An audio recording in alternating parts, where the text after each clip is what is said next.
의심이라는 단어. 이 단어를 떠올리면요, 우리는 대부분 먼저 부정적인 느낌을 받기 마련일 겁니다. 내가 누군가를 의심하는 경우든 누군가가 나를 의심하는 경우든 의심이라는 말은요, 어딘가를 좀 불편하게 하고 또 차갑고 관계를 끊게 할 것 같은 그런 느낌을 주는 단어입니다. 근데 사실 그 의심이라는 단어 자체는요, 중립적인 단어일 수 있습니다. 사전적 의미를 보면 의심은 확실히 알 수 없어서 믿지 못하는 마음입니다. 아직 분명하지 않아서, 아직 확신이 서지 않아서 생겨나는 그냥 마음입니다. 그러니까 그 자체만으로 무조건 나쁘다고 말할 수는 없는 거죠. 상황에 대한 판단이 잠시 멈춰져 있는 것일 뿐이지, 그것만으로 의심하는 자를 나쁘다고 단정하는 것은 조금 성급할 수 있습니다. 그런데 이 의심이라는 단어가 이 크리스천의 세계로 들어오면 조금 이야기가 달라지죠. 믿음이 우리 신앙에서 너무나 중요한 가치이기 때문일 겁니다. 믿음은 하나님을 향해 나아가는 길이고 또 신앙의 핵심이고 우리를 지탱하는 그런 힘이기 때문이죠. 그래서 의심은 쉽게 믿음을 해치는 요소처럼 여겨지고 때로는 믿음의 반대말로 우리들이 받아들여지기도 합니다. 특히 이 의심이 하나님과 예수님을 향할 때는 마치 하나님을 믿지 않는 것처럼 예수님을 따르지 않는 것처럼 여겨져서 더 무겁게 다가오기도 합니다. 그렇지만 조금만 생각해 보면요, 의심이 반드시 믿음의 반대편에 있는 것은 아닌 것을 우리들이 알 수 있습니다. 오히려 의심은 믿음의 과정 안에서 우리에게 중요한 역할을 행합니다. 물론 모든 의심이 선한 것은 아니죠. 그러나 하나님을 향한 마음과 함께 품는 그 의심, 하나님 앞에서 드리는 질문은 믿음을 무너뜨리는 것이 아니라 오히려 믿음을 더 깊게 만드는, 열어주는 통로가 될 수 있어요. 그래서 저는요, 믿음의 반대말이 꼭 의심은 아니라고 이야기하고 싶습니다. 물론 문자적으로 보면 불신 혹은 의심이 믿음의 반대말인 것처럼 보일 수 있죠. 그러나 우리들의 신앙생활 안에서 우리들의 모습을 생각해 보면 믿음의 반대말은 의심이라기보다는 무관심이라고 하는 게 더 맞지 않을까 그런 생각이 들어요. 하나님을 아예 신경 쓰지 않는 모습, 하나님을 내 삶의 바깥에 두는 모습, 하나님을 나보다 아래에 두고 무시하는 모습, 하나님 말씀과 명령 앞에서 아무런 감흥도 없는 그런 상태. 이런 하나님을 향한 그 무관심이야말로 믿음의 반대편에 있다. 믿음의 반대말이 아닐까 그런 생각이 듭니다. 그 의심은 적어도 하나님께 묻는 상태거든요. 그렇지만 무관심은요, 아예 하나님을 보지도 않고 듣지도 않고 생각하려 하지도 않는 상태잖아요. 그렇다면 우리들은 이 의심을 어떻게 보는 것이 좋을까? 그런 궁금증이 남게 되죠. 저는 의심이 때로는 하나님과 우리의 관계를 더 단단하게 만들어줄 수 있는 아주 중요한 통로라고 생각이 돼요. 여러분, 의심은요, 믿음을 파괴하는 마지막 언어가 아니라 믿음을 향해 가는 첫 걸음일 수 있습니다. 그리고 때로는 믿음의 여정의 중간 지점에서 우리의 믿음을 고쳐주기도 하고 다듬어주기도 하고 온전하게 만들어주기도 합니다. 그리고 그 과정 속에서 하나님은요, 우리를 버리지 않으시고 그 의심 가운데 우리들을 찾아오셔요. 우리들에게 이러한 믿음의 여정을 잘 보여주는 인물이 바로 도마입니다. 성경에서 의심이라는 단어를 떠올리면 자연스럽게 먼저 떠오르는 인물이 도마죠. 많은 이들이 도마를 의심 많은 제자로 기억하지만 몇 주 전에도 우리가 함께 이 도마 이야기를 나누면서 이야기했듯이 저는 도마를 그렇게만 볼 수는 없다고 생각해요. 도마의 의심은 단순한 불신이 아니라 그가 처한 상황 속에서 나온 진지한 반응이었다고 저는 생각합니다. 도마는요, 처음 예수님께서 그 제자들에게 방문했을 때 예수님을 직접 목격하지 못했잖아요. 다른 제자들이 부활의 주님을 보았다고 말했지만 도마에게는 그 말이 아직 자기의 단어가 되지 않았어요. 또 부활하신 예수님을 만났지만 변하지 않은 그 제자들, 여전히 꽁꽁 숨어 있는 그 제자들의 모습만으로는요, 부활을 믿기 어려웠을 거라고요. 그러니 도마의 마음에 의심이 생긴 것은 그렇게 이상한 일이 아닙니다. 오히려 굉장히 인간적이고 자연스러운 현상일 거예요. 그런데 우리도 마찬가지겠다라는 생각이 들어요.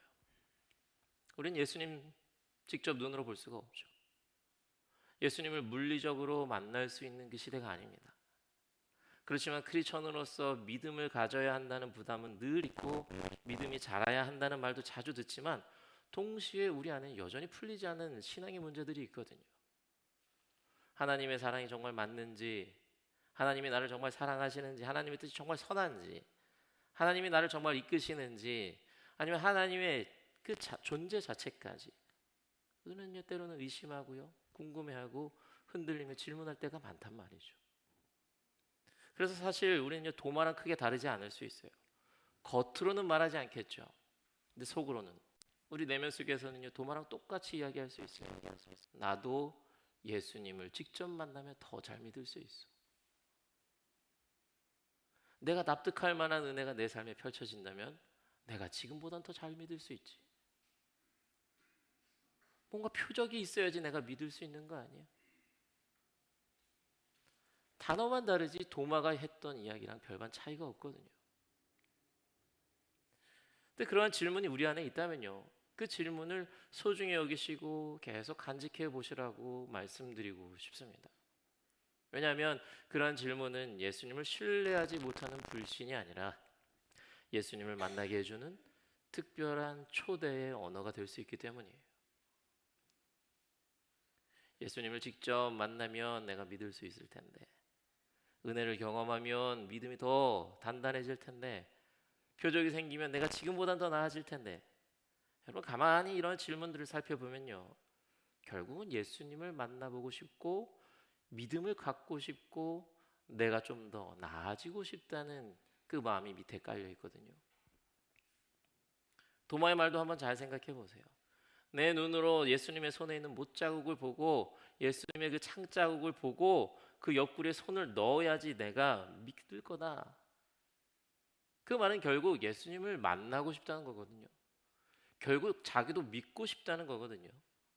확인하고 싶고 만나서 자기가 그 증거를 갖고 믿고 싶다라고 하는 거예요. 그러니까 도마의 말은요, 단순히 의심이 아니라 불신의 언어가 아니라 도마의 예수님을 향한 갈망이 담긴 믿음의 언어였던 거예요. 그러니까 서두에 말씀드렸지만 믿음의 반대말은 의심이 아니라 무관심입니다. 만약 도마가 예수님의 부활에 대해서 믿음이 없었다면, 믿지 않았다면 무관심했을 거예요. 관심이 없었을 겁니다.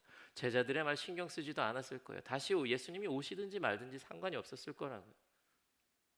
철저히 무관심을 유지하고요, 부활과 예수님에 대해서 더 이상 언급하지도 않았을 거예요. 만약 믿음이 없었다면. 근데 예수님의 부활을 정말 자신도 믿고 싶으니까 그에게는 어쨌든 믿음이 있었고 믿음을 만들어가는 그 과정 중에 있다 보니 그 부활하신 예수님을 나도 믿고 싶다고, 그 손의 못자국과 옆구리의 창자국을 만져보고 싶고 보고 싶다고 이야기하는 거예요. 놀라운 것은요, 그러한 의심이 있는 도마에게 어떤 일이 일어납니까? 예수님이 반응하시죠. 예수님이 도마를 찾아오십니다. 예수님은요, 당신의 부활을 의심하는, 당신의 부활을 믿지 못하는, 그렇지만 예수님의 부활을 믿고 싶어하는 도마에게 직접 찾아오셔요. 의심처럼 보이지만 믿음을 갖고 싶다고 호소하는 그 도마의 의심이 예수님을 결국 자신의 삶에 초대하고요, 예수님을 만나게 되고 그 만남으로 인해서 도마는 예수님을 향한 정말 가장 선명한 고백을 하게 됩니다. 의심이 예수님을 부르고 예수님과의 만남을 통해서 믿음을 얻게 된 거죠. 그래서 도마는요, 복음서 안에서 몇 안 되는 믿음의 고백을 하게 돼요.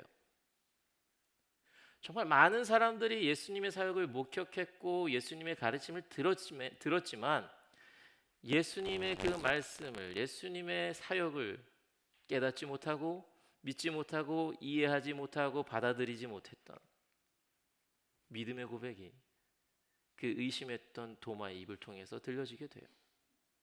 오늘 28절에 보면 도마가 예수님을 향해서 이렇게 고백하죠. 나의 주님, 나의 하나님.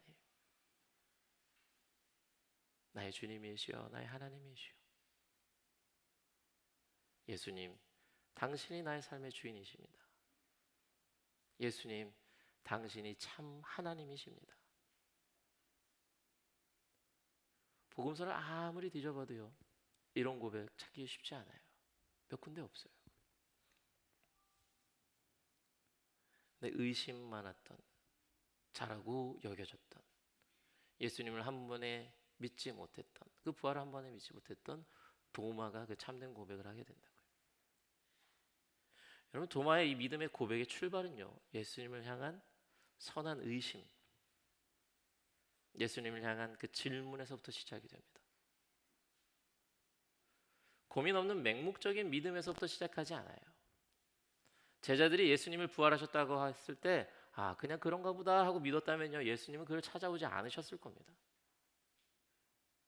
그렇지만 정말 예수님을 만나고 싶어하고 자신이 직접 확인하고 싶어하는 그 갈망으로부터 시작된 그의 작은 의심이 예수님을 초대하게 되고요, 결국 예수님을 자신의 삶의 주인으로, 예수님께서 하나님 되심을 의심하던 그의 입을 통해서 참된 믿음의 고백이 흘러나와요. 바로 웃기는요, 우리 성도님들 모두 이러한 믿음의 고백이 우리들의 삶에서 계속해서 들려지기를 주님의 이름으로 소원합니다. 예수님을 바라보면서, 십자가를 바라보면서, 나의 주님이시여, 나의 하나님이시여, 내가 당신을 사랑합니다. 근데 그러기 위해서는요, 여러분, 예수님을 만나야 되거든요. 예수님을 만나기 위해서는요, 그를 만나고자 하는 갈망을 품은, 그를 만나고 확인하고자 하는 그 마음을 품은 의심과 질문, 그 의심과 질문을요, 가치 있게 생각하시고 부끄러워하지 마시기 바랍니다. 어쩌면 우리들은요, 그동안 믿음에 대해서 질문하는 것 혹은 의심하는 것을요, 믿음 없는 것과 동일시했는지도 몰라요. 그래서 부끄러워합니다. 그래서 창피하고요, 그래서 감춰와요. 그렇지만 예수님께서는요, 그 질문하는 도마를 한 번도 나무라지 않으셨어요. 그 질문 자체에 나무라지 않으셨다고요. 오히려 도마가 가진 그 의심의 시간, 그 기다림의 시간 속으로 직접 찾아오셨어요. 그리고 도마가 원했던 바로 그 자리를 보여주시잖아요. 의심했기에, 질문했기에 보여주신 겁니다. 생각해보면 도마가 만약 자기의 그 의심을 두려워해서 아무 말도 하지 않았다면, 다른 제자들의 질타가 두려워서 믿는 척하고, 제자가 믿음이 없을 수 없냐고 비난받을까봐 겁내면서 아무 질문도 하지 않고 아무런 그 갈망도 드러내지 않았다면, 그는 결코 그 놀라운 고백의 자리까지 갈 수 없었을 겁니다. 나의 주님이시여, 나의 하나님이십니다. 이 고백은요, 의심을 숨기고 믿음이 있는 척했던 그 입술을 통해서 나온 게 아니에요. 의심을 안고 예수님 앞에 선 그 도마의 입술을 통해서 나왔다고요. 그러니 우리 사랑하는 성도 여러분, 혹시 오늘 우리 안에, 여러분 안에 어떤 예수님을 향한 의심이 있습니까? 하나님의 일하심에 대한 어떤 작은 의심이 있으십니까? 혹은 내 마음속에 풀리지 않는 그 믿음의 고민이 있으십니까? 내 인생의 모든 일이 안 풀리는 것 같고, 하나님이 일하지 않으시는 것 같고, 하나님의 은혜가 꼭 나를 비껴가는 것 같고, 그 사랑은 나를 향하지 않는 것 같고, 하나님이 이 세상에 있지 않는 것 같고, 하나님이 정말 나를 바라보시는지 모르겠다고, 그런 작은 의심들이 여러분들 안에 있습니까? 그런 것에 대해서 두려워하지 마시기 바랍니다. 자책하실 필요도 없어요. 오히려 그 질문과 의심들이 여러분이 하나님을 떠나고 있다는 증거가 아니라 오히려 하나님을 붙잡고 있다는 증거가 될 수 있음을 여러분들 기억하시기 바랍니다. 중요한 것은요, 그 의심이 있느냐 없느냐가 아니라 그 의심을 가지고 어디로 가느냐예요. 의심을 붙들고 무관심으로 가면 그것은 우리들의 믿음에 큰 위기가 될 수 있겠죠. 그렇지만 의심을 붙들고 계속 주님을 마음에 품고 있다면, 그 의심은 오히려 믿음의 문이 되고 그 문을 열어줄 수 있는 믿음의 열쇠가 될 수 있을 겁니다. 그러니까 우리가 두려워해야 될 것은요, 의심이 아니라 무관심이에요.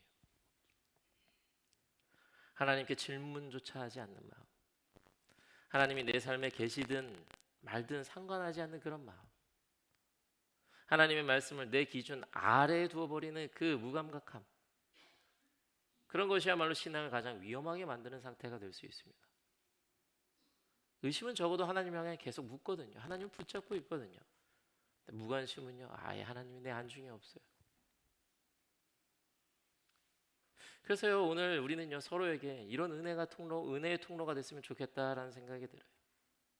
혹시 우리 주변을 돌아봤을 때 믿음의 의심을 갖고 있는 성도님들이 계시다면, 믿음에 대해서 풀리지 않는 어떤 문제로 그의 믿음과 마음이 흔들리는 성도님이 계시다면, 우리들이요, 그들요, 쉽게 정죄하지 말았으면 좋겠습니다.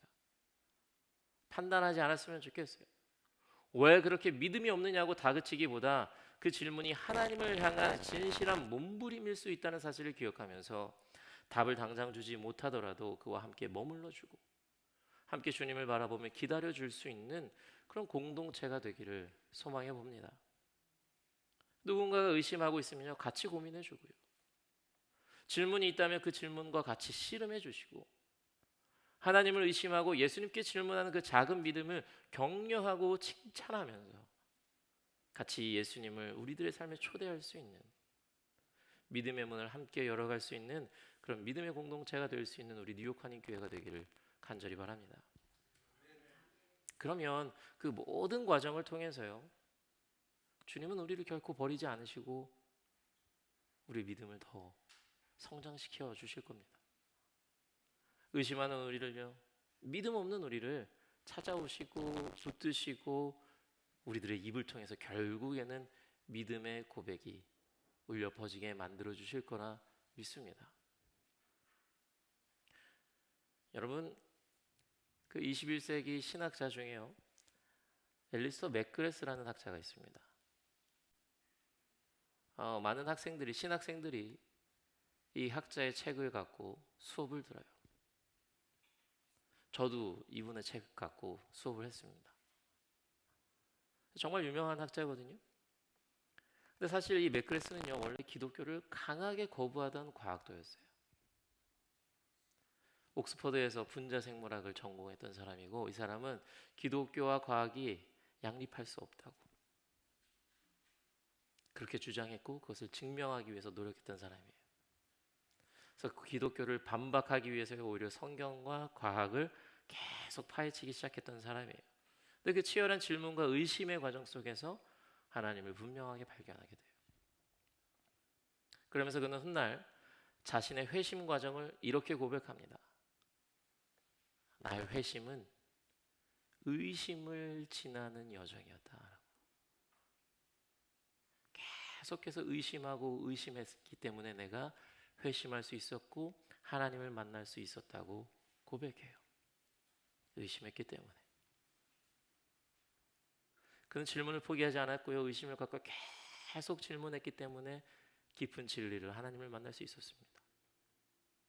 만약 그가 자신의 질문이 두려워 입을 닫았다면, 혹은 기독교에 무관심했다면, 그는 결코 그런 유명한 위대한 신학자가 될 수 없었을 거예요. 그러니까 맥그레스에게 의심은요, 하나님을 떠나는 핑계가 아니라 하나님께 다가가는 가장 정확한 믿음의 길잡이가 되어줬던 거예요. 그러니까 이렇듯 질문하는 자에게 하나님은요, 침묵하지 않으셔요. 그 의심의 끝에서 하나님은요, 그에게 찾아오시고요, 그를 통해서도 큰 일을 하시고 결국 도마처럼 의심했던 그 입을 통해서 믿음의 고백이 흘러나오게 만들어 가십니다. 우리 사랑하는 성도 여러분, 도마는요, 의심했습니다. 맞아요, 의심했어요. 근데 중요한 것은요, 그는 예수님을 만났어요. 그리고 고백했습니다. 나의 주님, 나의 하나님, 당신이 나의 삶의 주인이십니다.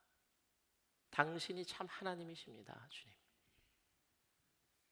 우리 모두가 이러한 믿음의 고백으로까지 도달할 수 있는 믿음의 여정에 합류하시기를 정말 간절히 바랍니다. 어쩌면 오늘 이 자리에 계신 분들 중에 기도가 잘 안 됩니다. 말씀이 잘 안 읽힙니다. 하나님이 응답하지 않으시는 것 같습니다. 내 믿음이 맞는 것인지 모르겠습니다. 왜 하나님이 나에게 은혜를 베풀지 않으시는지 모르겠습니다. 교회에 나왔지만 여전히 내 마음속과 내 영속에는 물음표가 떠나질 않습니다. 라고 말씀하시는 분이 계실지도 모르겠어요. 그렇다면요, 그 물음표를 들고 오셨다는 것 자체가 여러분이 아직 주님을 향하고 있다는 증거임을 기억하시고요, 계속해서 그 귀한 발걸음을 이어가시기 바랍니다. 그러면 분명 우리 주님께서요, 여러분들을 만나주시고 믿음을 그 완성의 길로, 그리고 가장 선명하고 바른 믿음의 고백의 길로 이끌어 가실 것입니다. 그래서 오늘 마지막에 예수님께서 하셨던 말씀, 너는 나를 보았기 때문에 믿느냐? 나를 보지 않고도 믿는 자는 복이 있다라고 하신 그 말씀처럼요, 보지 않고 주님을 믿는 우리들을요, 하나님께서 예비하신 그 은혜의 길에 다다르게 하실 거라 믿습니다. 하나님을 향한 그 갈망을 품은 그 의심 속에서요, 주님을 꼭 만나시기 바랍니다. 그리고 그 만남을 통해서요, 믿음을 온전케 하시고 그 믿음으로 주님을 향한 믿음의 고백을 누구에게든 어디서든 선포할 수 있는 여러분들이 되시기 바랍니다. 그러한 값지고 귀한 그 믿음의 여정을 통해서요, 하나님께서 준비하신, 믿는 자들을 위해 준비하신 그 축복을 여러분의 것으로 소유하시는, 만들어 가시는 우리 사랑하는 뉴욕 한인교회 성도님들 되시기를 주님의 이름으로 간절히 축원합니다. 아멘.